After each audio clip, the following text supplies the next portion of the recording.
Hello, everyone, and welcome to my channel where I talk about movies. And the movie I want to talk about today comes from 1996. This is A Summer's Tale.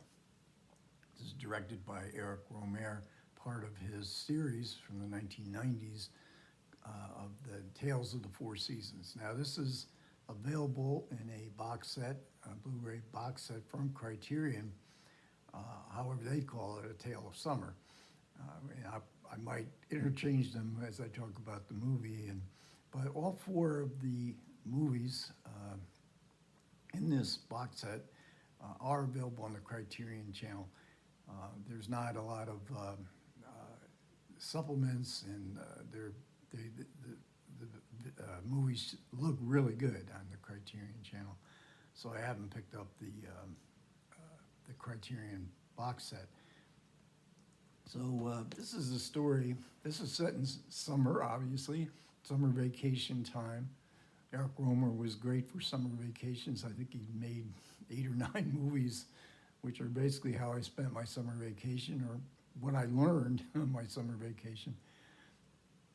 And it concerns a young man named Gaspar, and he has recently completed his university studies. He's about to go to his first job in the workplace.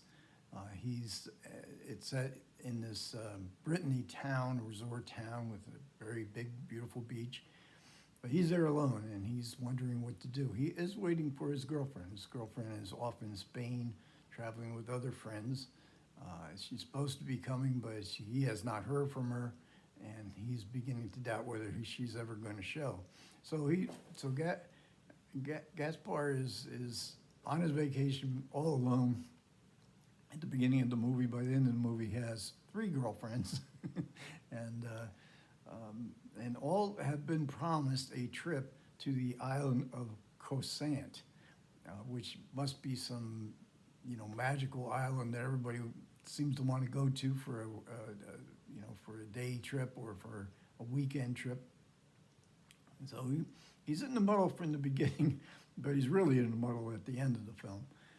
And as he wanders about, and Gaspar is a really good-looking guy, but he has sort of a confused look, perhaps the little boy lost look.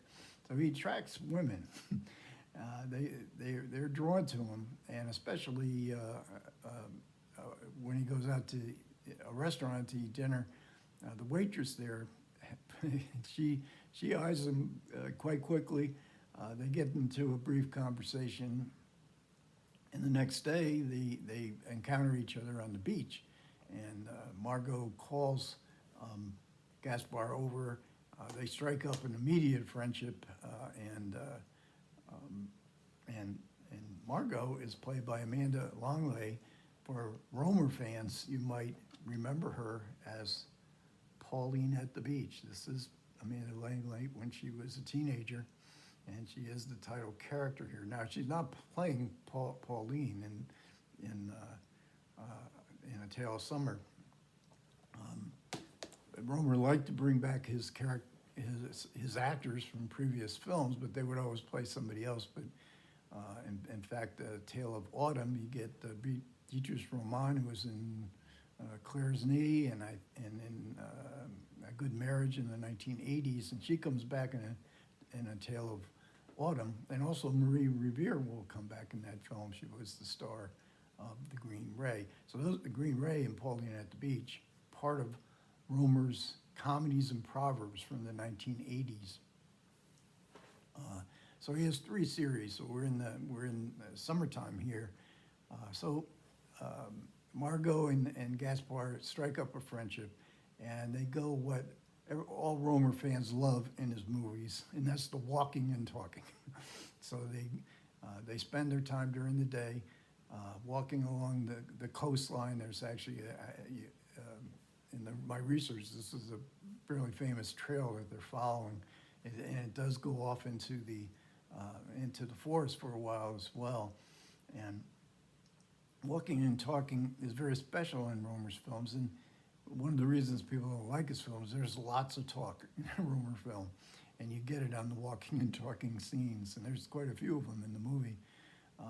And Margot, and this is a friendship.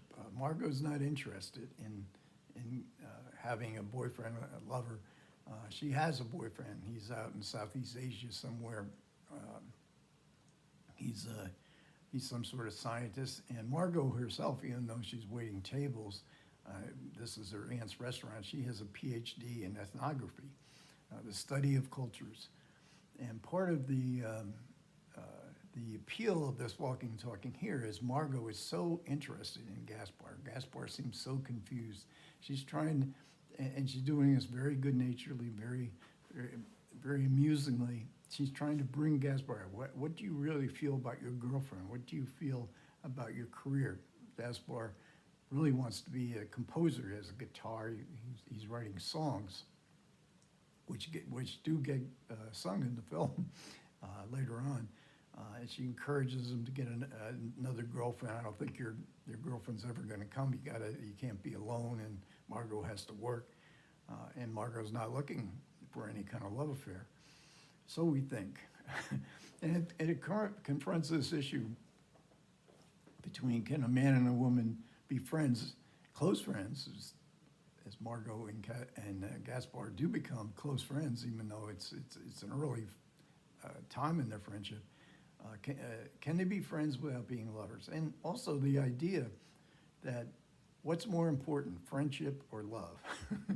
and that's broached by one of the other characters in the movie, and it does give you some food for thought, because in Rohmer's movies, friendship is a very, very important thing. So is love, but maybe friendship is even more important.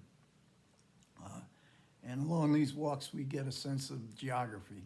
The movie is broken up into different days. This is August, so we get Tuesday, August 5th, and then we get Thursday, August 7th. So we know the time of when all these events are happening.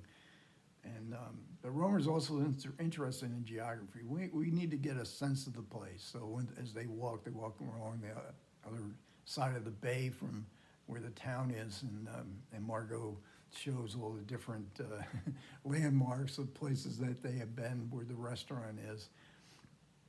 So we get that time and place is very important to Rohmer's characters, and he wants them to be important to us, because these events are happening. The geography of the place and the time of the place has something to do, has some effect on the characters. So the muddle continues for for Gaspar, and he gets frustrated, and then he walks. He tries to take advantage of what appears to be Margot's flirtations, but she says, no, this is going to be friendship. This isn't going to be love. But Gaspar becomes to realize that he only feels himself, who he truly is, when he's with Margot. And the veil of her non-committal, joking behavior, always smiling, always laughing, is tested here, because he's invited her to go with him to this magical island of Croissant, and then she hears that he's going to take somebody else. Suddenly her demeanor does change, and look for it, because you can miss it. And with the change in her expression, and Man Longley is so appealing and so impressive in this movie. In a movie that also confronts the question of fate, the question of, especially for Gaspar, does Gaspar control his fate? Should he be making decisions? He's got a hard time making decisions, poor Gaspar. Or should he just let fate take its course? Let fate decide what's going to happen. And then Rohmer applies, and I think in all four of these movies, and I've talked about A Tale of Winter in a previous video, the Deus Ex Machina comes to play in a very amusing way, as it did in A Tale of Winter.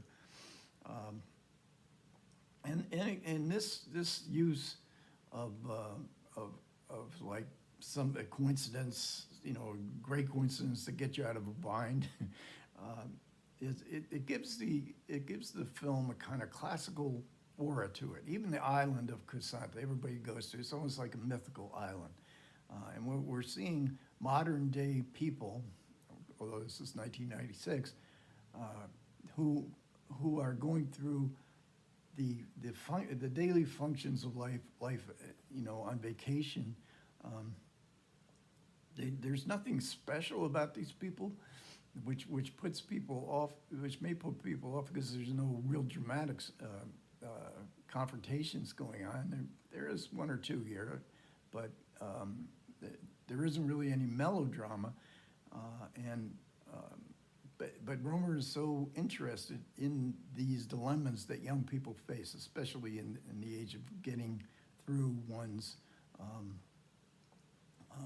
entering the workplace, the friendships that you develop, how important they are, and especially your life partner. There's a great deal of confusion in life, I think, before maybe you reach 30 years old. And Rohmer really minds this in so many of his films. And even Margot can seem like a mythical character. She tells him, he asks her, "Why are you so interested in me?" And she says, "Well, I'm curious. I'm an ethnographer, and this is my training, and I like to know how we live our lives." She's really the Rohmer character in the movie because that's basically the basis of most of Rohmer's films. So, Rohmer is one of my favorite filmmakers, and I've often wondered why that is. I mean, I guess it's because he creates this world that is so appealing, and he keeps his distance, and there's really nobody else like him. In a future video, I'll make a better attempt to describing why I like Rohmer so much. To me, there is like a series of small cinematic miracles. He discovers things about life, things about ourselves, and as we watch people confronting, young people especially, confronting the dilemmas that they normally face. These are dilemmas we've all faced, and even so, as we go through life, we might need a deus ex machina to get us out of a few binds ourselves. So coincidence is always a very mysterious part of life for me. Okay, so thanks a lot for everybody who listened. I do appreciate it. Comments are welcome. Take care.